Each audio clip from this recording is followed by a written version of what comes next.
Hey guys, what's up? It's me, PikaBoy25 here, and today, after long time being away from YouTube, well, I've been watching videos, just haven't had time to upload, haven't had the quietness to upload.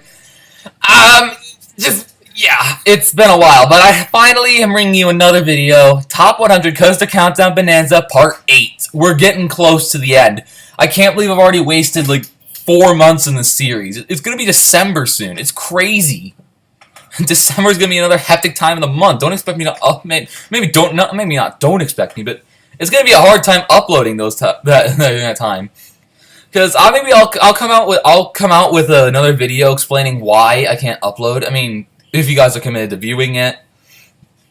Because during high density things, it's not because I'm busy in my schedule, it's because of another reason. If you want to see that uploaded, show your support in the comments. Whatever it be. Because I don't have time to record here. I'm a bit of a constraint. But yeah, let's get right on to Part 8. And remember, as usual, we're on to the good coasters. This video will contain a high dosage of opinions. For some, it might be lethal. Please consult your doctor before watching this video. No, don't. I'm just kidding there. But yeah, high opinion dosage warning here. Let's go. Number 40, as if you remember, Part 7, it had Great America's Superman Ultimate Flight. It's just Great America's Superman Ultimate Flight was listed at number 41, and I've explicitly told you that Superman Ultimate Flight at Over Georgia will be number 40 at the opening of Part 8. Now, this one has a slight edge over Great America's. I did notice that there is a bit of a squeak in the slow turns, like on the brake run, the station, the base, the lift hill. But I really love just even that little bit of terrain interaction. I think at one point you dive under a bridge, you're swooping some bank turns through some rocks, or above some rocks, so you're almost going to touch the ground. I mean, it's not that much terrain interaction, but for what it is, it's worth it. I mean, yeah, bank turn over a gravel hillside, dive under a bridge in the that is part of the queue. A pretzel loop that dove into a decent-sized ditch. Small difference, but it makes a big difference if you're actually on the ride. Otherwise, the experience is exactly the same between two. I actually don't remember really much about Over Georgia's other than the terrain interaction. I can't remember if it's smoother, rougher, if any slight or major, or if it's just about the same. I know Great America's can have a bit of a rattle. Like, you might be jostled around in your straightened seat and whatnot. Moving on to number 39 is Great Bear at Hershey Park. Now, this is my least favorite B&M invert.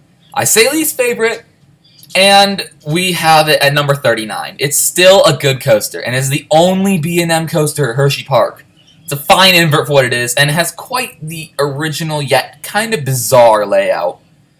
Seems like Hershey Park has a trend of doing that, because, I mean, look at Storm Runner. That's a really weird accelerator. I mean, the main problem of the ride for me, my experience told me that it was actually pretty forceless compared to the other inverts. I mean, forceless inverts like Banshee will get an excuse because they're good rides for what they are. Plenty of inversions, nice turns, and it's also not from that era. B&M's turned away from classic intensity and focused more on divine smooth rides. I really do think this ride is pretty forceful, and considering the arrow is built in as well. It's like a 90s invert. This thing should be forceful. I do like the layout, despite it being weird, but the impact, I really came off this ride not feeling much. I mean, it kind of shares another similarity with the next entry, compared to the bulk entry that's going to be on this list. I'm not really sure. We're just going to say that number 38 is Batman The Dark Knight at Six Flags New England. One word to describe this ride: underrated. It's pretty good, but no talk about it. Park has two other very noticeable coasters at the park. I mean, we have Wicked Cyclone and Superman the Ride, both of which are top 10, top 20 coasters, depending on how you feel the ride. No spoilers here. But we cannot forget about the almost one-of-a-kind-ish floorless coaster here. Name, unoriginal, layout, fine. And it's not the biggest floorless coaster they've ever done, but I'm pretty sure it's more original than most Batman things that Six Flags have ever done. This is the only Batman ride that is yet to be cloned, I feel. That's what I'm feeling. Every roller coaster that Batman has been named after at Six Flags parks, I feel like has been cloned except for this one. And B&M hasn't installed that many floor coasters. Bizarro, Medusa, Scream, and this. I mean, there really haven't been that many floor coasters. Oh yeah, and a Krypton coaster as well. Can't forget about that. I mean, seriously, there's almost no talk about this ride, and it's pretty good. I mean, I love the ride. I would go back and ride it every time, considering that Six Flags New England probably has like 4 or 5, like 3 or 4 coasters that probably wouldn't. I'd probably not ride it every time I visit there, and they've probably all been on the list already. Like Gauntlet, definitely Mind Eraser, probably Thunderbolt, sometimes maybe Pandemonium, all that fun stuff. But yeah, just this ride is great, underrated, smooth, compact, somewhat forceful. Not as forceful as the other Batman coasters, the majority Batman coaster. It's one of the few floor coasters at Six Flags Park, and especially one of the few floor coasters in the region. Nearest one is in New Jersey. Now, I have heard that New Jersey isn't that far away from Boston or Hartford or whatever it is, but it's still in considerable distance. It's still several hours away. Granted, it's not as bad as here. Our nearest floor coaster is Rougarou, and that was a recent development. Otherwise, we barely have any floor coasters around here. They're a rare species. And now we're going to move on to the bulk entry of the list. We have all of the various Batman the Ride clones. My least favorite, at number 37, is Six Flags St. Louis's Batman the Ride. At the front of the park with a mirrored layout. Six Flags Over George's Batman the Ride, coming in at number 36, is a fine Batman for what it is, but I don't think it aces the other two. Batman the Ride, the original, at Six Flags Great America, comes in at 35, and that is my home Batman. Also being my 4th favorite coaster at Great America. And I do like it. I can have a lot to say about it. And then Goliath at Six Flags Fiesta Texas, a credit I have not renewed since 2014, is coming in at the top. And I remember coming off of Goliath at Six Flags Fiesta Texas, not even thinking it was a Batman the Ride clone. I was wrong at the time, but it felt so different from the more intense and jerky element that was Great America's. I mean, I've come to appreciate them more. Six Flags St. Louis. I'll start with that first. Brief layout. It's mirrored. It's a mirrored layout. So it's basically completely different from any other Batman I've ever ridden. Goliath is also mirrored, but I rode that before I was really even a major coaster enthusiast. Like starting to do these data mines and research and countdowns and all that. Basically, yeah. And it's also the jerkiest of all the Batmans I've ridden. It is quite jerky. I feel like Over George was a jerkier in the back. It killed a man. And, well, not that it makes any difference. And that my only ride was in the back seat. Because, I don't know. I think I just wanted to get to the park because I only had until like 5 p.m. that day. I was able to get through like 3:30. But yeah, I had to, definitely, my only ride was in the back, so I had to settle for, and it was pretty jerky, but even riding St. Louis's in the front row, and it's still jerky like that, I put Over George's over St. Louis's. Great America is my home park's Batman. It's not a must ride, but I will ride it almost every time I'm there. I used to almost never ride it for being too jerky, but I now think that with the repaint, it's gotten better. It's still the first to ever be created, so it has the first inverted coaster ever, or first modern inverted coaster successfully thing ever. And it's a very fun ride, very intense, and I really want to get through the off-season so I can ride it again. Tear rolls down face. And then Goliath at Fiesta Texas. I don't remember much about it, but I remember, like I said, I came off of it not even thinking it was anything like Batman the Ride. I mean, I was a stupid 13-year-old at the time, and not extensively researching coasters. Didn't even research the coasters here before I came. I just was in the area. And we had season passes, so I was able to get in. Yeah, Goliath's an interesting story. Fiesta Texas is an interesting story, and I want to go back. And now we're going to move on to number 33, Kumba. Now, here's a shocker. This is a 7 inversion B&M sit-down high-intensity classic at 33rd place, just above the Batman the Rides. It's jerky. This thing is pretty friggin' jerky. I think I rode this in 2nd or 3rd row, and it wasn't horrible, but I was being thrashed around pretty bad. It didn't, well, not pretty bad, but more than pretty much every other B&M. If this thing was smooth, like very smooth, like almost like maybe Batman the Ride or Batman the Dark Knight smooth, this thing would probably be top 20, top 25 for sure. I'd probably contest with some of the modern smooth coasters like Gatekeeper. It'd probably contest with Gatekeeper for me. But yeah, Kumba, I really think it was a rough ride. Also, I know Kumba was going to be going into regularly scheduled maintenance like a couple months after I went in early August of 2016. It went into extensive maintenance on the trains. I think a month or two late. I think 2 months later in October, and it was closed for a while. So it was a one train operating only, and a station wait turned into 20 plus minutes. It was jerkier, although the layout I do believe is classic and it's great. I love the interlocking corkscrews because that is such a photogenic place in Busch Gardens, Tampa. Pretty much, if you look up Kumba, that's really the only photo you're going to see. I had to dig down deep for that elevated shot. That's a good shot. I mean, I personally was also expecting a lot from this coaster. I mean, I walked out of Busch Gardens, Tampa as this is my fourth favorite coaster, and I was expecting a lot more from Kumba. It did not deliver on the ride. It did not deliver on the experience, and especially the efficiency. Because B&Ms, if you're a good park, if you're even a decent park at operations, you can get B&Ms out there quick. And the fact they're running one train, I can't blame that on the coaster. I was probably going to blame that on the maintenance or just the slow day.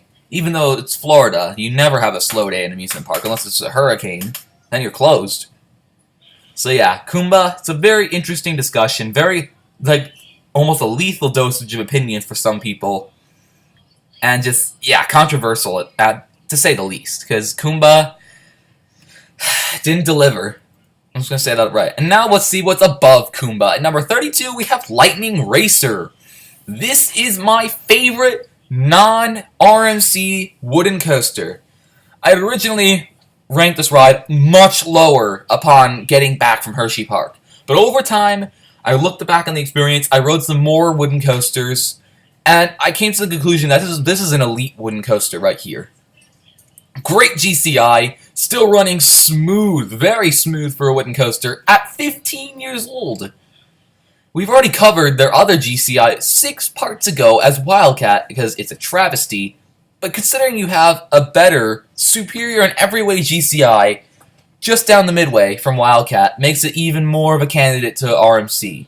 It's fun, smooth, and overall a great ride. People should really include this on their favorites, and this is definitely one of the wild cards of the Hershey Elite 5. Which 2 Hershey Elite 5s have already gone down this part, which is Great Bear and Lightning Racer. I mean, personally, I'm more of a steel coaster enthusiast, so I'm going to come out to you right now. I tend to place good steel coasters over good wooden coasters. Then again, I've never ridden a pure wooden coaster on the caliber of like El Toro, Phoenix, Boulder Dash. This is arguably the best top tier coaster I've ridden, other than RMC's. It's kind of sad, but really, it's maybe because I haven't been reaching other places as far as I could, and maybe wooden coasters aren't exactly on the highest on my list. I would love to go to Great Adventure, get an El Toro and King Ka, but I mean, for now, this is my favorite non-RMC wooden coaster, and I've only ridden one RMC wooden coaster at my home park.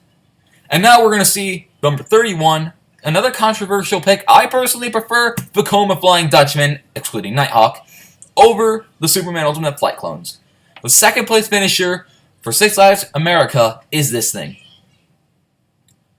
Couldn't describe it other than thing. It's just an isolated coaster with horrible efficiency at the dead-end back corner of the park. It was my first Vekoma Flying Dutchman, and I honestly came off the ride really enjoying it. I loved and really admired as my 13-year-old self the lie to fly and fly to lie elements. Although it did seem lesser when I rode Firehawk. It wasn't exactly as big as an impact when I rode Firehawk for the first time. And then when I rode Nighthawk, that kind of just brought down the average. Because a little fun nugget of trivia. I rode each Vekoma Flying Dutchman back-to-back year to year. 2014, this thing. 2015, Firehawk. 2016 Nighthawk, and I finished my trio in 3 years. 3 rides in 3 years. I mean, that might say something about my travel, or that just might be coincidence. I mean, yeah, also, if you want to see my Nighthawk thoughts in brief, you can go to part 2 of my series. Overall, I really think that the Dutchmans are good and are good rides. They get too much hate for being a Vekoma, and they're quite disrespected upon for being a Vekoma. But these things are actually some of the best things that have ever come out of their workshop until they turned over a new leaf. Because now look at Vekoma. They're a European giant when it comes to good coasters. Hell, they almost made a hyper coaster in Energylandia, but that recently went towards Intamin, which I was in favor of the Intamin. Consistency over just wild cards. Who knows, it could have been a bust. So yeah, that is part 8 of my top 100 coaster countdown. Bonanza. Part 9, I have no idea when it'll come out, but I'll try and get it out before winter break. Because, I mean, Christmas break is going to be a really difficult time to record, because, like I said, if you want me to post a short vlog video, like, I will record my face again. I will record my face again and say why I cannot record very often on holidays. And no, it's not as troubling as you think. I mean, I'm going to eliminate right now. My family is together. I do have a mom and a dad. So, don't worry about that. If you want to see, if you're really curious, if you're genuinely curious, I will post things down at the bottom. Or not post things. I will post a video showing my face yet again to explain directly why I cannot upload on certain times, like holidays especially. I try uploading on holidays, but usually it ends up becoming almost like several weeks prior or after. So it's pretty crazy. So yeah, this has been part 8. Feel free to be active in the video, comment, like, subscribe even as well. I do want to reach 100 subscribers before the end of the year. Deadline's getting slimmer and slimmer, but I have faith that I can do it. And I really hope you guys enjoy your day. I hope the rest of November goes very smooth for you guys. I'm sorry for not uploading in over a week and 2.5 weeks. And I mean, I'm genuinely sorry, guys. But if you forgive me, if you don't, no matter what you do, I hope you guys great rest of November into December, and as always, peace.